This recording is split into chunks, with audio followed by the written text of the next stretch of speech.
Hello, everybody. This is Shane from Shock Talk, and I'm here with Mike Ritchie to the left, and my good buddy Junior Africa way off to the left. Hello. So we want to answer a question that we get a lot at shows, whatever, online. People ask this question all the time. 6112. We have a great kit. A 6112 kit is an awesome kit that we make for front of late model IFS trucks, late model starting from like maybe 05 and later. And we developed this kit that's two 60 millimeter shocks and two springs.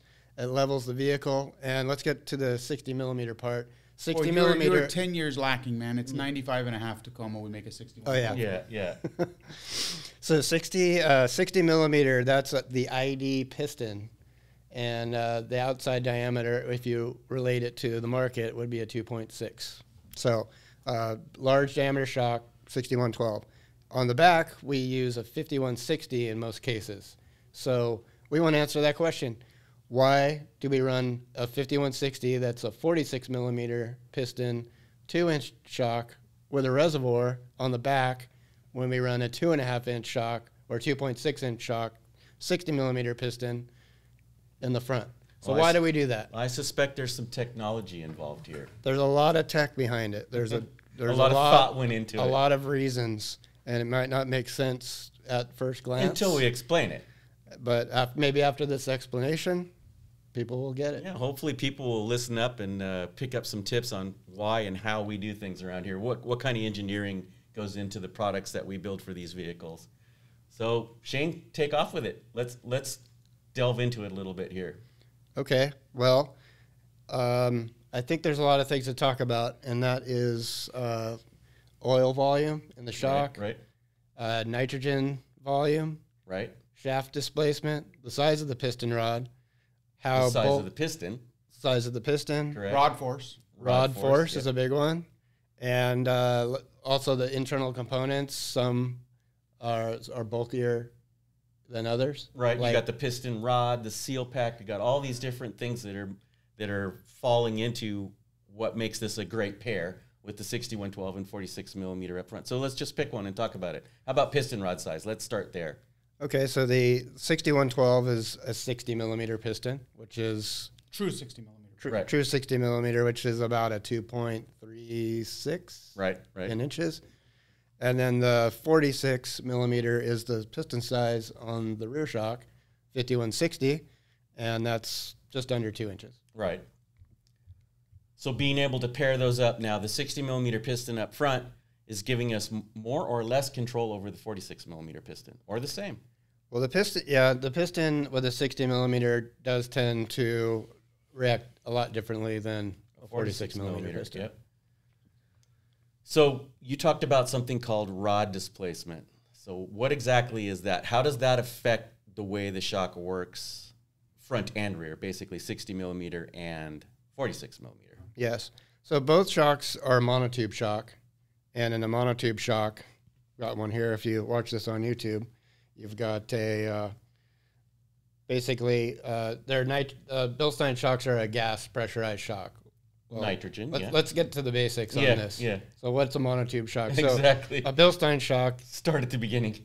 is not just full of gas. There's gas and there's oil. Right. So you've got the damping occurs as a piston goes through oil. Right. And on top of the oil, on just a standard monotube shock without a reservoir, there is something called a dividing piston. IFP, internal floating piston, for those of you who rebuild shocks. Yes. And above that is nitrogen pressure. And the reason why this shock is the reason why this is designed that way is the pressure on top of the dividing piston pressurizes the oil and eliminates and basically compresses any air in the oil and eliminates cavitation.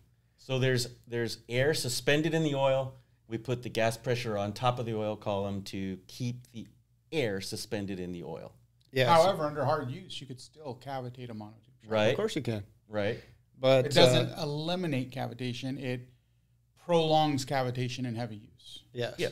So let's get into the other type of shock out there, a twin tube shock. It's not under direct pressure. Right.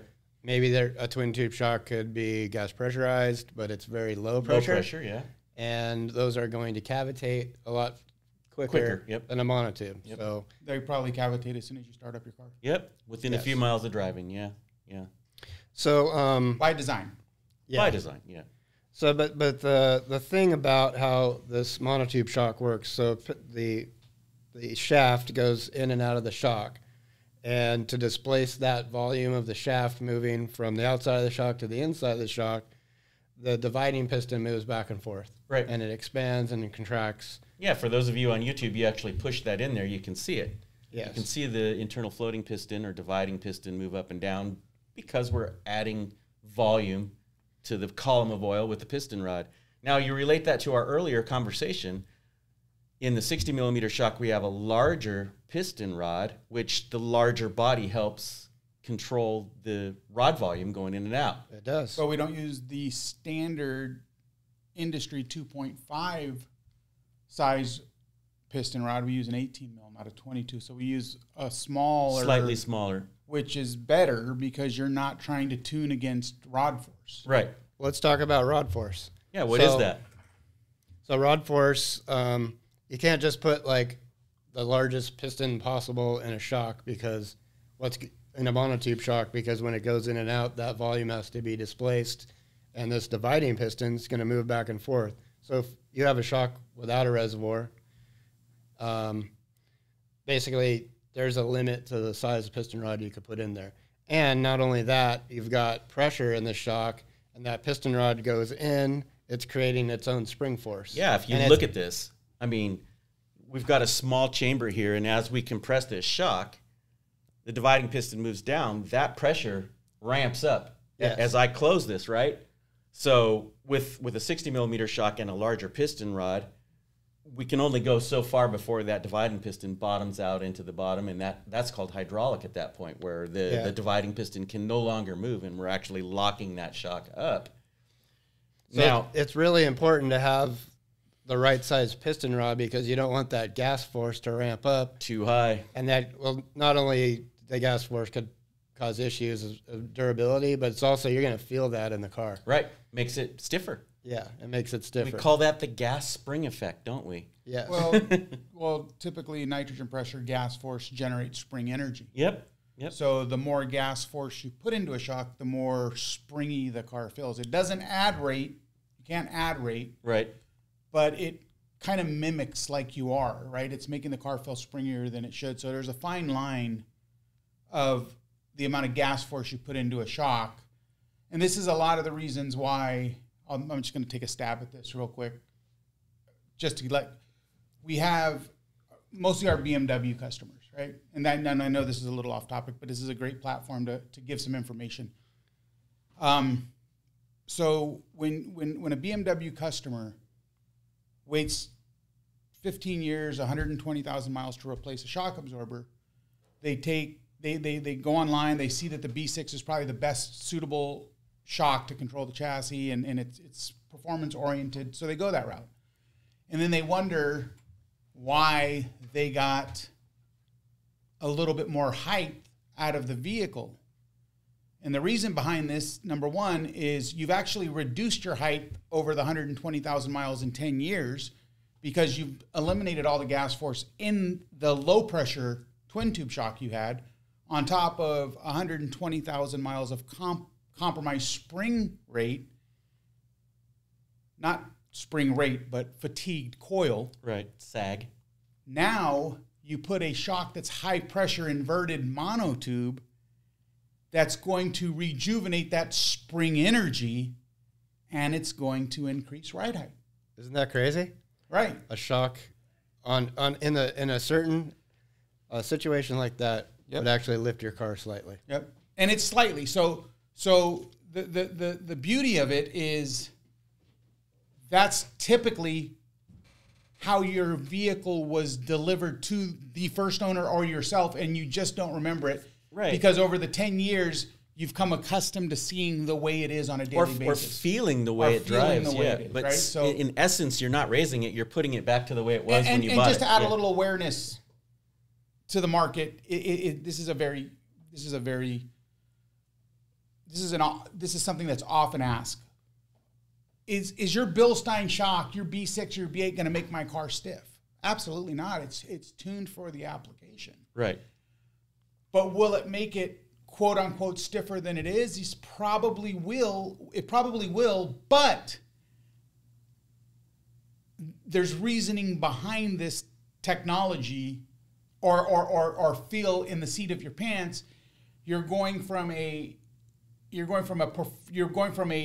replacement twin tube damper to a high pressure monotube performance damper, right? With a little bit more aggressive tuning, because we typically tune 10-15% a little more aggressive for the aftermarket than we do for our OE. So when you go with a high pressure monotube shock, it can feel a little more spirited, right? Yes. But we don't get this concern when you get the new Tacoma owner or the new 4Runner owner that has 12 miles on his vehicle and he wants to change shocks. Right. He hasn't had a chance to wear it out. Because you're comparing two new components. Right. So even when you're comparing the OE Takiko or Hitachi twin tube shock that came on that chassis to high pressure monotube, there's not much of a difference in overall ride quality because you're comparing new to new. Now, if you have for 95.5 Tacoma and you've never replaced the shocks on it, most certainly you'll have a whole different ride characteristic. Yeah. But from what I understand, or from what I've seen and what I've felt myself, the gas spring effect, if you will, is all positive effects on the car's chassis to me. So it makes the car drive flatter, or truck, right? So you're not getting as much body roll. You're not feeling it. The rear shocks compress under acceleration. You don't get brake dive, all these sort of things. So the neat thing that happens with this gas spring effect, or one of the positive effects, is that you get a much better driving chassis as kind of an extra attribute that comes with that design, if you will. But back to the Reservoir shock. But to be devil's advocate, our shocks are not for everyone. Correct. Right? Yeah. So there's some consumers that I talk to on a daily basis that don't want that flat feeling, that don't want that no brake dive feeling. There's definitely customers like that. Correct. Yeah. And that is a B4 customer. Exactly. That's we make a twin tube, twin tube customer. Yep. That would rather sacrifice the spirited handling in favor of the more comfortable, plush, less spirited ride quality. Right. Yeah. Right. Well, let's wrap gas force up. Okay. On as it pertains to 6112. Okay. And a lot of that has to do with the size of the piston rod. Mm-hmm. The bigger the piston rod, the bigger the gas force ramp up, the more spring this is rate. all engineered into the product. Yeah. So 6112 has an 18 millimeter piston rod in the front. A 5160 in the rear has a 14 millimeter piston rod. Okay. So it's a very different gas force ramp ups between those two. So that's one technical piece right there. And we're so explain that difference, Shane. We're working with a reservoir shock now. Does the 60 mil with an 18 mil piston rod non-reservoir require more gas force than a 14 mil piston, 46 mil shock with a reservoir? No. Actually, well, let's get into that. That might be the next thing. Right. How much pressure? The pressure. So, but before we move on to that topic, gas force. The 6112s on the front of the car has a large piston, has a good gas force ramp up, but it's on the front of the car, back to motion ratio. You're on a 2-to-1 motion ratio. You got the motor on top of you. You need on that. top of it. Yep. The gas force is pretty minimal. Yeah, negligible. Yeah. As far as how it ramps up, because you got a lot of weight, you got a 2-to-1 motion ratio and all that. Which is what's the average? Like let's pick a chassis low. So let's pick a 5th gen 4Runner because that's a very common chassis. Or let's not even do that. Let's do a Chevy because we're always talking about Toyotas. Let's give some Chevy guys some. Let's talk about Chevy. Let's talk about Chevy. Hey, is it a Trail Boss? Trail Boss. Let's talk about a Chevy Trail Boss. Okay. What for a 6112 kit on a Trail Boss? All right. What is the spring rate used in the front? I don't know, like 600. So I have no idea. I think it's 700. Yeah, 700 pounds. So that motion ratio, whereas the rear leaf sprung, so it's more 1-to-1 up and down. Actually, it's not 1-to-1 because their shocks are moved at a pivot, but it's a lot better motion ratio in the back than the front. Right. So Correct. actually, that's a poor example of what I'm trying to get at. So let's go back to 5th generation 4Runner. So 5-link, more of a 1-to-1 motion ratio, solid axle, rear, versus our front 6112 kit with a 600-pound spring. What's your average spring rate OE for the rear? 150, 200? 180 pounds. Yeah. We have ours is our 186 pounds. We have an OE rate that's 1.5 inches and an inch lift. Then we have a heavy load that's 224 pounds rate. Something like that. So obviously let me gather where I was going with this. But obviously the front is going to take more damping to control that 700-pound spring than the rear is going to take to control even the heavy load 224-pound spring. That's true. Yeah. So And let's go back which to also has to do with gas force as well. Right. Yes. That becomes part of the Right. spring rate when Well- we engineer the product. Well, let's go back to the Trail Boss, Chevy Trail Boss. Chevy Trail Boss. So what's on the? You said it's got a lighter spring, but what's on a Trail Boss? A leaf spring, right? Right. Pretty erratic. They're not as smooth as a coil Right. spring. So if you take a shock, a 5160 that has a really low gas force ramp up, by default it's going to give you a smoother ride. Yeah. And if you had a larger diameter, 60 millimeter, with a large piston rod with a heavy gas force ramp up, let's say it doesn't have a reservoir. Right. The gas force is going to ramp up a lot more and give you just by default a stiffer feel than a 5160 with a 14 millimeter piston rod. Yeah, this is something that we get asked a lot at shows too as well. Is so a reservoir shock, right? We started talking about this a little bit at the beginning. So when we make a reservoir shock, we're actually taking the dividing piston and the gas area out of this main tube. We're putting it in the reservoir tube, which also now is carrying more oil. So by moving these two pieces, or this area, the gas and the IFP, into the reservoir, we do a couple of things. We allow more piston rod to go into the main body of the shock, so we get better travel, right? So we can actually push more piston rod in here because all of this isn't here. The volume of the nitrogen and the IFPs moved into the reservoir. Yep. And that usually takes up a couple inches at the end of the shock. Now you can put a bigger piston rod in, or a longer piston rod, Yep. which is going to provide more travel. Yep. And then the second thing is we talked about gas force. So by putting these two things into the reservoir, we've now given that gas area more space to expand and contract. So we have less rod force or less gas spring effect on the working piston at that Yeah, time. because we're using less gas force in the reservoir than we would have to in a non-reservoir shock. Yeah, so because essentially, it takes more gas force at high shaft velocity yep. to keep that gas oil mix, Yep. right? Yep. So in a standard 5100, let's just go back to a Jeep TJ. What were you just 300 psi of gas force in there, Right. right? Whereas, In the resi but shock. the damping Right. is super low, Right. Because it's a 1-to-1 motion ratio, Right, so right, you right. don't feel that effect nearly as much as you would on a 2-to-1 or 1.5-to-1 motion ratio, Right. right? So with the reservoir, you're only using 100, 200, 220 psi correct. of gas force. Right. And you're not compressing it as small when you put the whole piston rod in the body of the shock. So it makes, with that reservoir shock, it's giving you a better extended compressed and a more comfortable ride throughout the whole travel of the shock, especially on the more compressed side of things. So yeah, we talked about rod size. We talked about rod displacement, gas force now. That's Right. the topic we're on now. Right. So why do we have gas force? Let's get deep on the basics of what the gas force does. Okay. And how much gas do we put in the shocks? Let's do it. Or how much nitrogen? He touched on it a puts on little the bit shock. there. Yeah. So motion ratio, front 6112, 2-to-1 ratio, 700 pound or 600 pound spring. Right. We're back on the Toyota 4Runner. Gas force.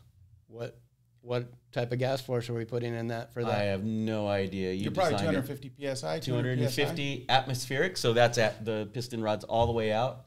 Well, it's since you have it comes down to the damping force. So you've got front of the car. You're trying to control a heavy spring. You're trying to you got the engine there, and you're on a 2-to-1 ratio. So you need a lot of damping to control the front end of that car. So the more damping you have, the higher the gas force has to be. And you got an approximate 2-to-1 motion ratio. Yeah, It's more like one. Right. Yeah, let's, because I don't want these listeners to say, hey, that's not a 2-to-1. That's more like one.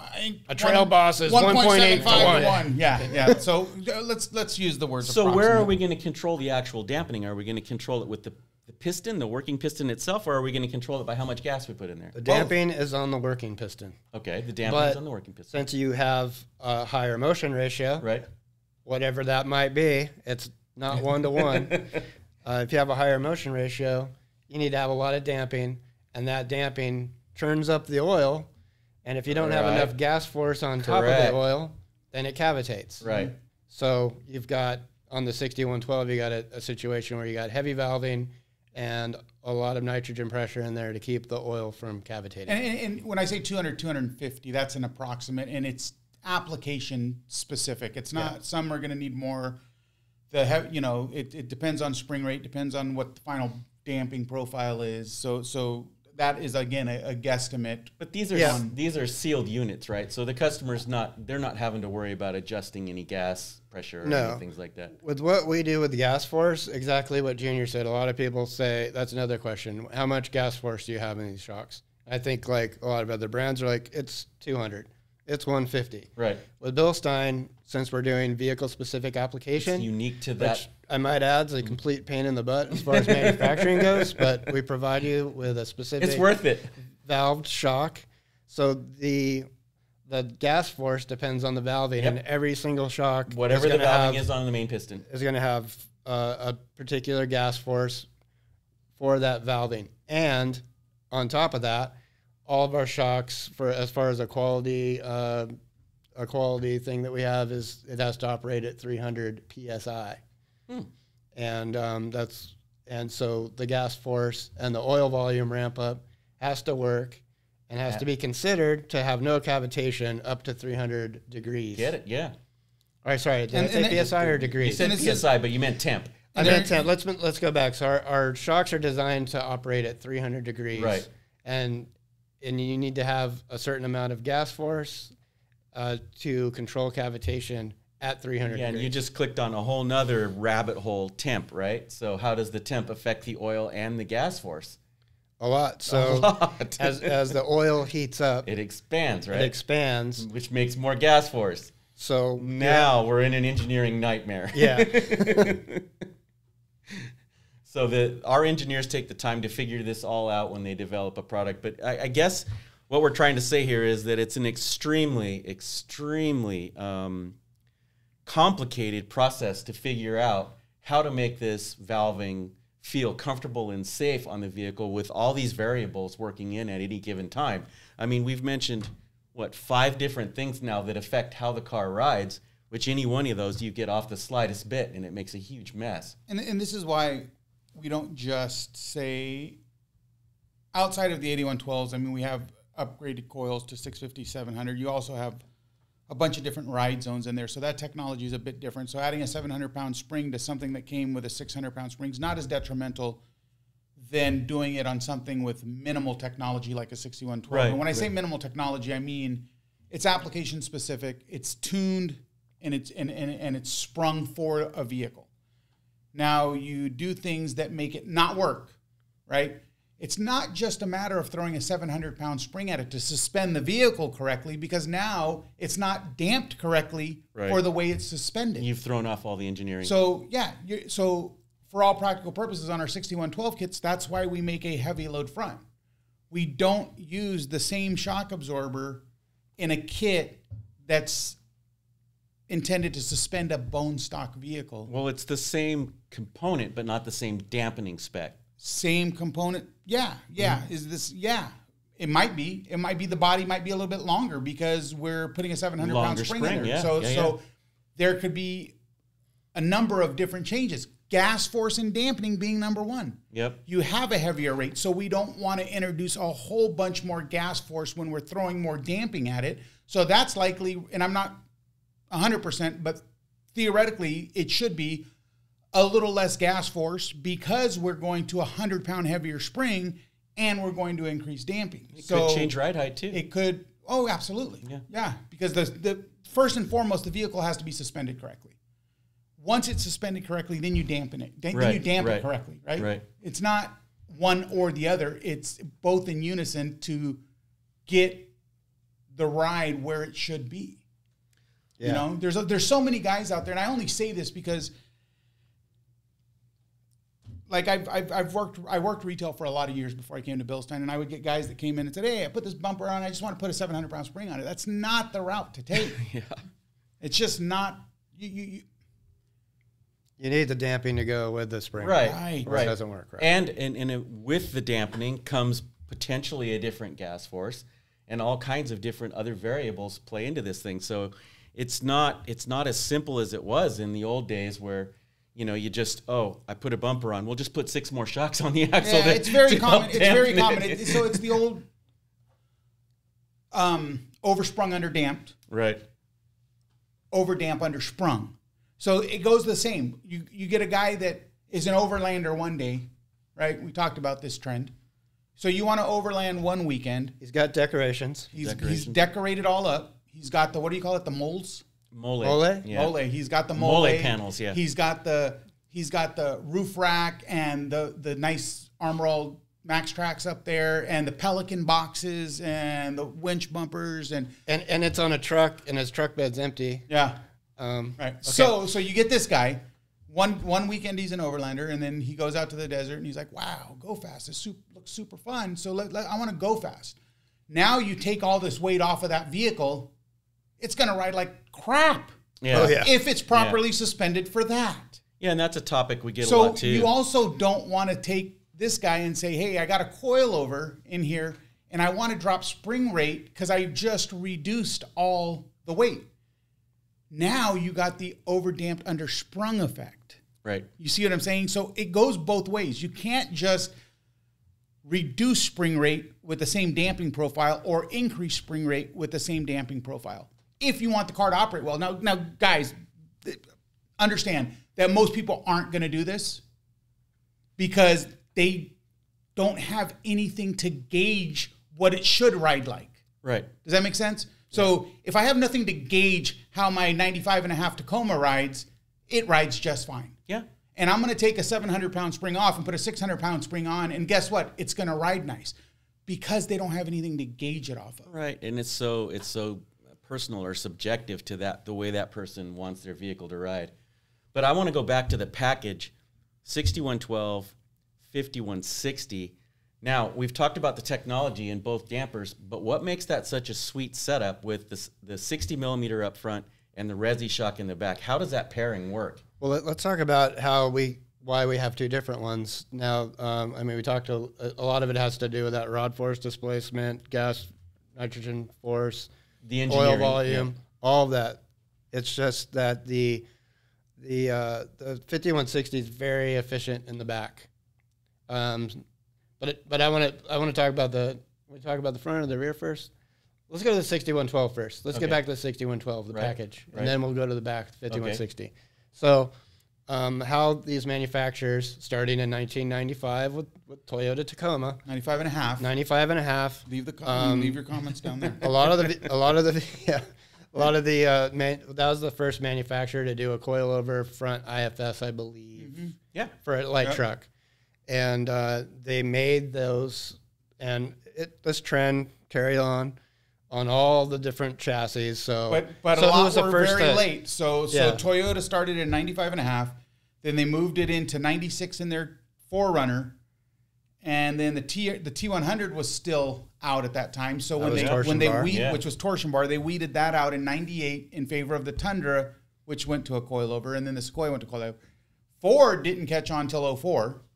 With the non-heritage F-150. So that was the second one to come along, Ford. Mm-hmm. Well, and Nissan when they did the Titan and the Frontier change in 05, but the Titan came out in 04. Torsion bars, yeah. Yeah, the small truck was a torsion bar, and then they converted to coilover when they were owned by Renault. And GM didn't pick it up till 07 and a half. 07 and a half. Don't forget the half, Shane. Right. Jeez. People are going to comment, man. 07 and a half. 07 was a classic. Okay, 07 and a half, GM caught on. Right. And But then what was- and but then what was- what what happened was to the RAM? point? I'm lost in Ram 05 was and a half ro- and Ram, 7 Ram and a half. was 06. 07. 06. 07. 06 to 08. 06 for the 07 model year. Okay. All right, so what was the point? So here's the point. They made these coilovers with a long body and a short travel. Got it. So that was the point, that when they switched to the IFS, this was the design of the suspension. They all did coilover it. suspension, So right? it's a pretty decently long shock with like anywhere from a 4 to a 6-inch travel, depending on the manufacturer. Right.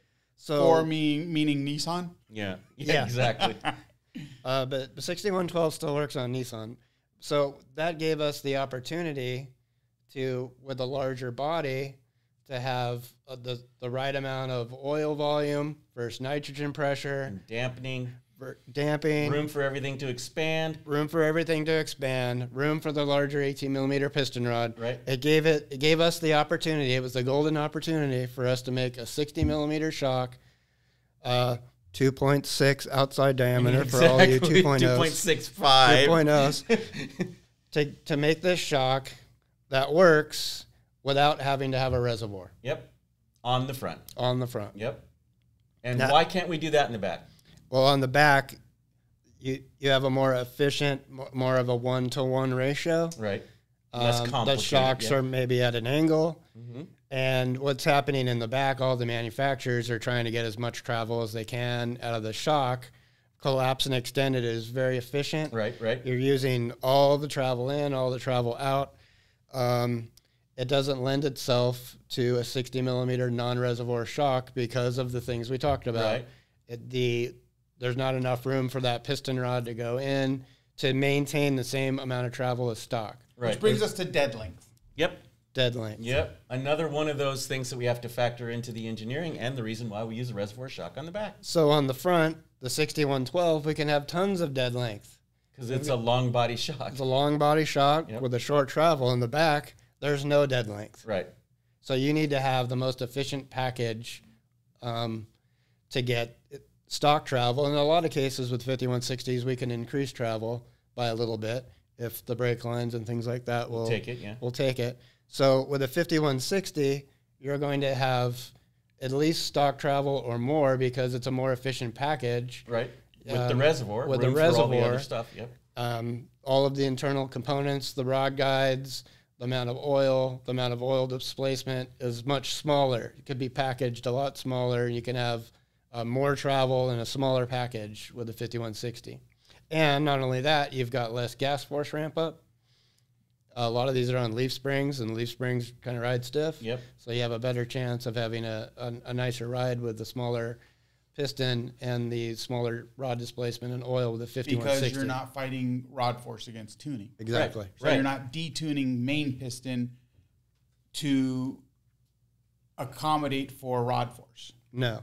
And then since Which brings me to another topic of why people say, man, I put your guys' 5160s on my truck and it's never towed so well. It's never controlled so well. Right.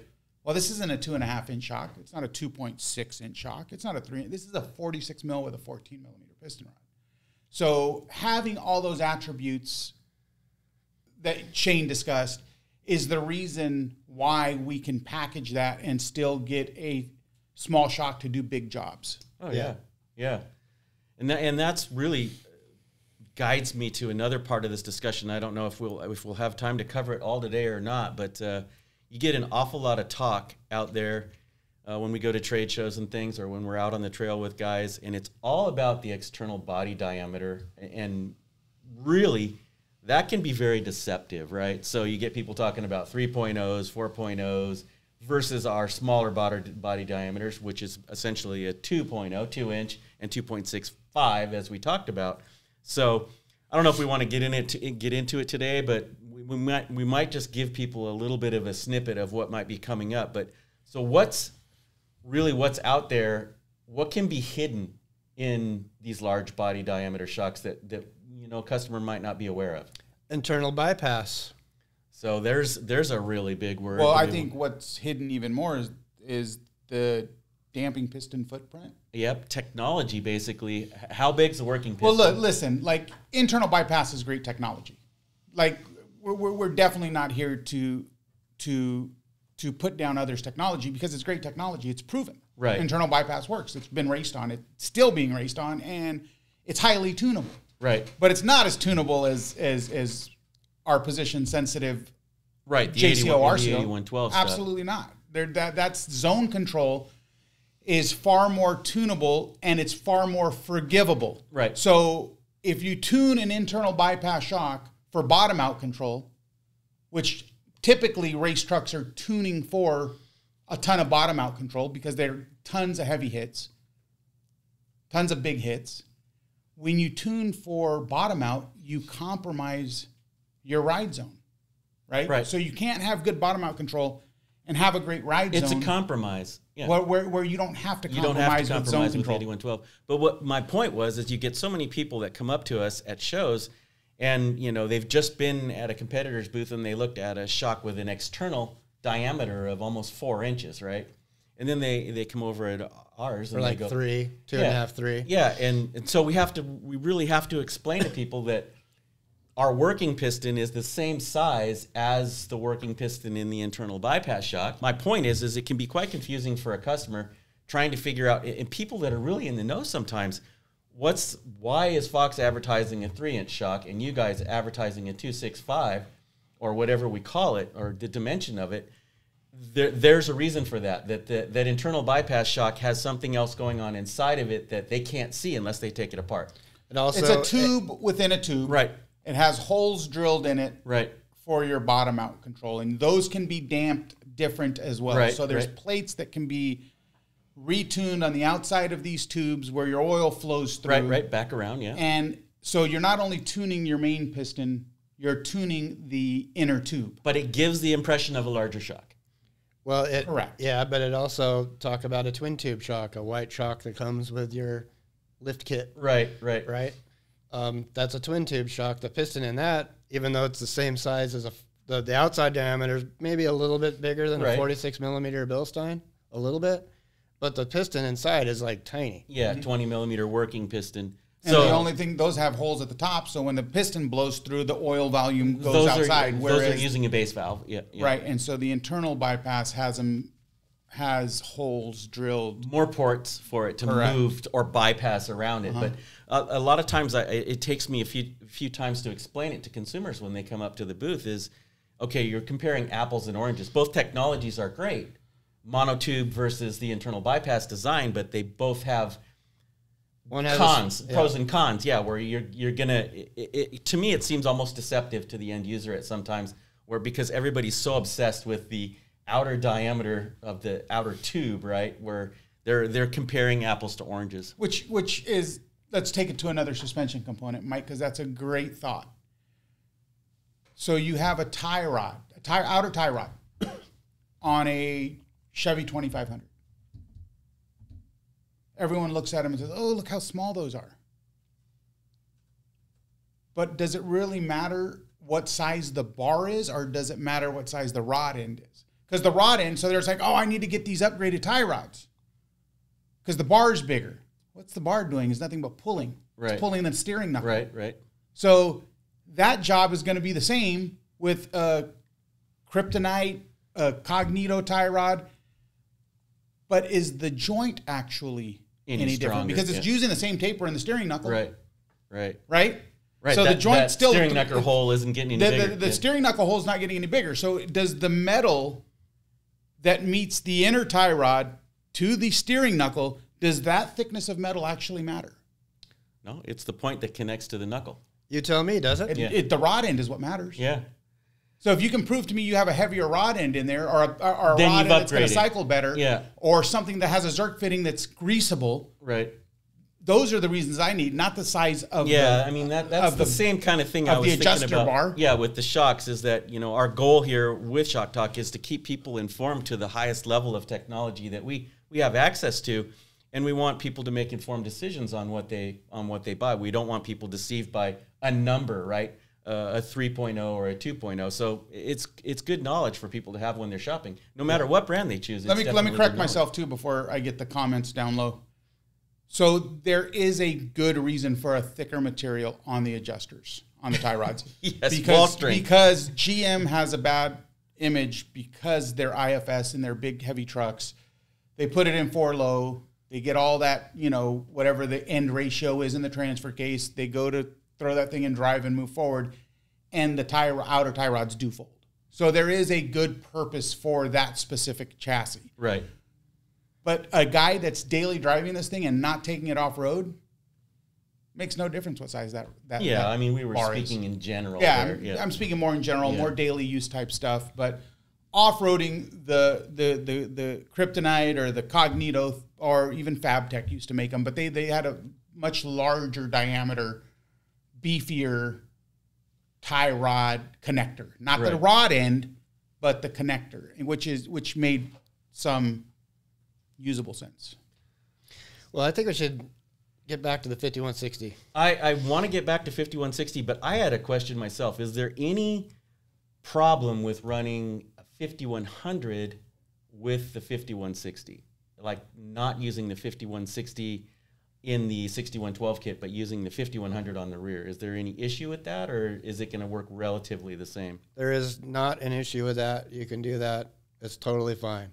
But However, shock tuning wise, Exactly. a 6112 can handle a lot more than a 46 millimeter 5100. Right.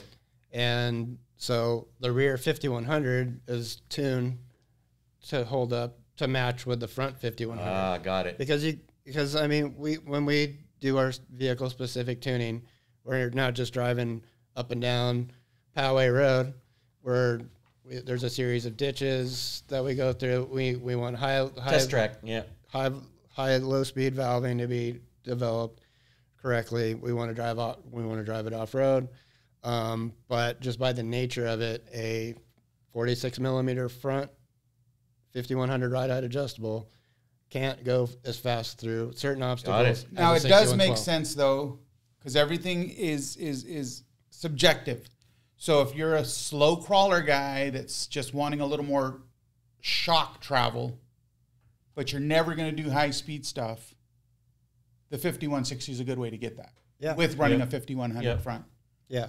I say it's more detrimental to run a 5100 rear with a 6112 front, because the rear won't be able to keep up. And chances are, if you have a 6112 front and a 5100 rear, you're going to take that to the level of what the 6112 can take. Yeah, same balance. Not caring what's going on in the rear. Whereas, so you're going to overwork the rear. In the case of the 5100 front, 6112 rear, you don't run the risk of overworking anything, because your front control is going to limit what the rear is going to do, right? Yeah. Yeah. So, or reversed, if I didn't say it right. Yeah. Yeah, the 5160 is tuned to keep up with what you can do with a 6112 when you're doing spirited driving. Yeah, I just figured that there would definitely be people asking that question, you know, why can't I put these two together in the same kit? And so, just... I was going to say, there's a lot of people here at BILSTEIN are enthusiasts. Yeah. And we do drive these things fast on the dirt, and we tune it for that. So that's the combination that we tune together. Well, I was going to tell you that I am one of those enthusiasts, and I have the 6112s on the front of my Tundra and the 5160s on the rear. So they've been on the truck since the day we used the truck for development, over 10 years, I think. So the thing's been driving ultimately the best it can on the road and off the road. I've never had a complaint with it. So for me, personal experience is always better than just talking out of a book or a magazine or whatever you found out there in the world. So for me, it does work very well. I've never had any complaints with the suspension at all on the truck. Yeah. And all the guys out there with first generation Tacomas, first generation Tundras, first generation Sequoias, third generation 4Runners, if you're going to max out your ride height, put a diff drop in there. drop the differential, relax the CV angles. Yeah, you have to be careful with the CV angles because it's such a short travel. Right, the fourth gen 4Runner, second gen Tacoma, second gen Tundra had a bit more tolerance for geometry change. The axle geometry was better. Put a diff drop in there. You don't need to call us. Just put a diff drop in there. Exactly. That's a debate for another time. So... yeah, I guess the one last thing on the 5160, larger nitrogen chamber. Yeah. And you've got this hose, that the oil transfers back and forth from as the rod displaces Right, inside the main to the tube, reservoir, oil is transferring into the reservoir, and vice versa. And you've got a larger nitrogen chamber, so the 5160 has more oil in it and a larger nitrogen chamber, so it's a lot better at controlling the heat. But there's one thing on the reservoir shock that's nice, and that is that if the oil transfers from the main tube into the reservoir at a certain velocity, it's creating damping because it's squeezed down. It's another control point. It's another control point. Mm-hmm. And because of that, on a 5160, instead of running 300 PSI on a 5100, where it has more gas spring effect and a little bit firmer ride, 5160s, we don't have to run as much gas force. We run usually around 200 PSI. And the combination of this reservoir oil transfer and creating damping there, and the combination of a lower gas force, because you don't need as much nitrogen in the reservoir shock, it just gives you a smoother ride overall. Yeah, it's almost another tuning point. The inner diameter of the reservoir hose itself, or if you were talking twin tube tuning, it would be almost like a base valve, where it's allowing only so much oil to flow back and forth between the reservoir and the main tube. So it's really, to me, it's amazing how all this stuff works together to make something that you look at it and you go, oh, it's just so simple. There's no knobs on it or nothing to adjust or anything like that. But, I mean, it is quite a complex But, hey, actually, product. there is a lot to adjust. We're going to, BILSTEIN always engineers things that people need and not always things people want. Correct. But we are doing what you guys want now. So if 46 millimeters outside of what you want, we got a 60 millimeter bypass and a 60 millimeter smooth body for some applications, and it'll soon be available for all applications. So if you guys want the match, your 60 mil to 60 mil, we have that option too. Right. Just to throw it out there. 8100 smooth body. Yep. But I was thinking today, we get that question so often about that matching up and how that works and why it works. And we get a lot of questions about shock technology in general. So hopefully we answered most of those. I mean, we may have to dive back in based on comments. 6112, 5160 guys are it's absolutely the best bang for the buck. I think so. I mean, we get a lot it's a great trend package, or overland trend, whatever you want to do. It's a great overland package. It's a great kind of go fast package, not super fast, but it's a good go fast package. So if you live down a graded road and you're driving 200 yards down a graded road every day to get to your front doorstep, put 6112s and 5160s on. It'll transform the way the thing handles. Well, let me tell you a story about that. Go ahead. I mean, from the outside looking in, if you go to my driveway, I look like the biggest overlander on the face of the planet. Because you follow trend. Yeah. No, because we have an alu cab on the back of a Ram truck, and that's what we've been using for camping. Right. So we make 8112s and 8100 bypass for that truck. I work here. I can, at any second, I can go buy those. Get anything you want, and put those on. But I choose not to. I use the 6112 and the 5160 in the back. Why? Because this thing's a big truck. I mean, let's face it, I'm just not going to drive it very fast. Mm-hmm. We're driving down graded roads. We're looking for a camp spot. It works totally fine for that.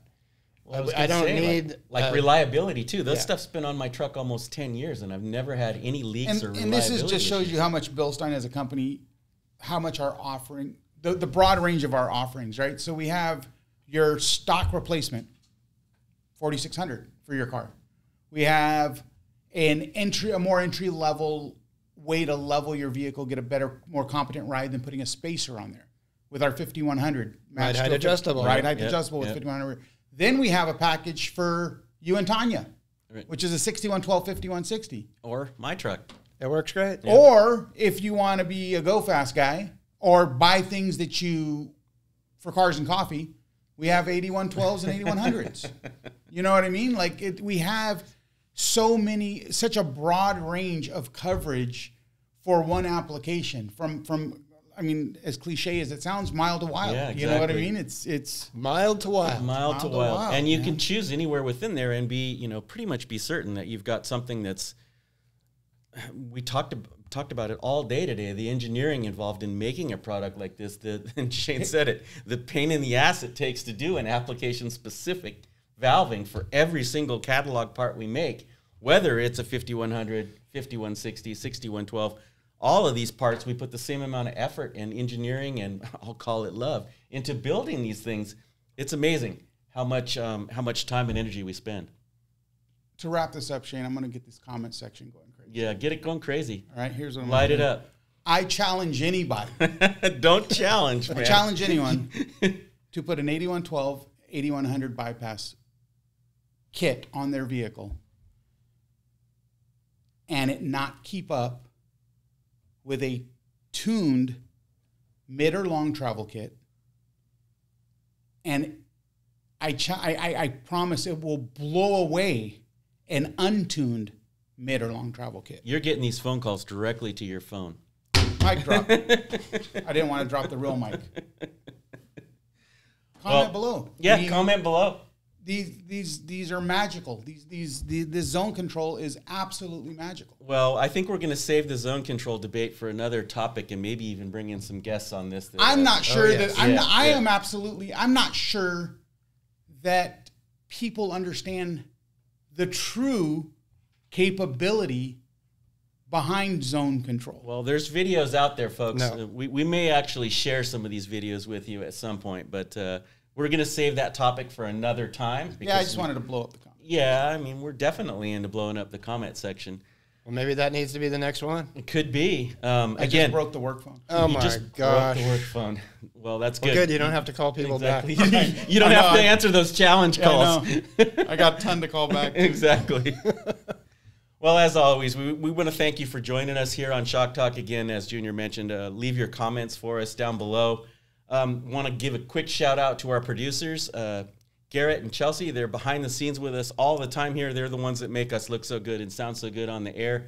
And we look forward. Chelsea jumped her cross track. Yeah, she's the cross track test pilot. With Terrasport. He ate Terrasport. And she didn't mean to. And it looked, and I was right behind it. I was focused on the deer. Well, no, you were focused on the deer. Yeah. So it was a travel we all were on, Moab. caravanning to Moab. Yeah. Why did we take a cross trek to Moab? I don't know. But anyways, go ahead. Hey, we had a Topic for another time. But so we're on this back road, leaving a viewpoint that we didn't even view. That was a rest area. It was a rest area. It was We a didn't rest even area. rest. We just cruised through it and got back on the road. We went to the bathroom. Well, No, we didn't do anything at this rest stop. Yeah. Trust me, because me and Mike were like, "What the hell are they doing?" We looked at snow. So we went there to look at snow. So I'm behind. At the I'm paying attention to this. Mike's in my ear saying those deers can jump out at any second. Next thing you know, oh, she hucked that thing.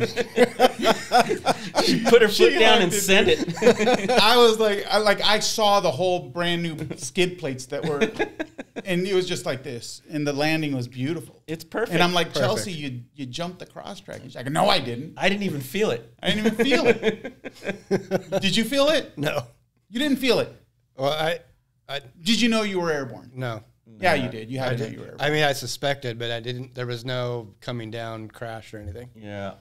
Well, typical result. For I wish Bilstein Pro. I wish we were recording, man. I know. I wish we would have had that on Because video. that thing, she hucked that thing.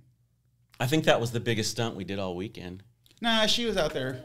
She was out here. She was doing it. Well, thanks again, guys. Thanks for joining us, and we'll see you next episode.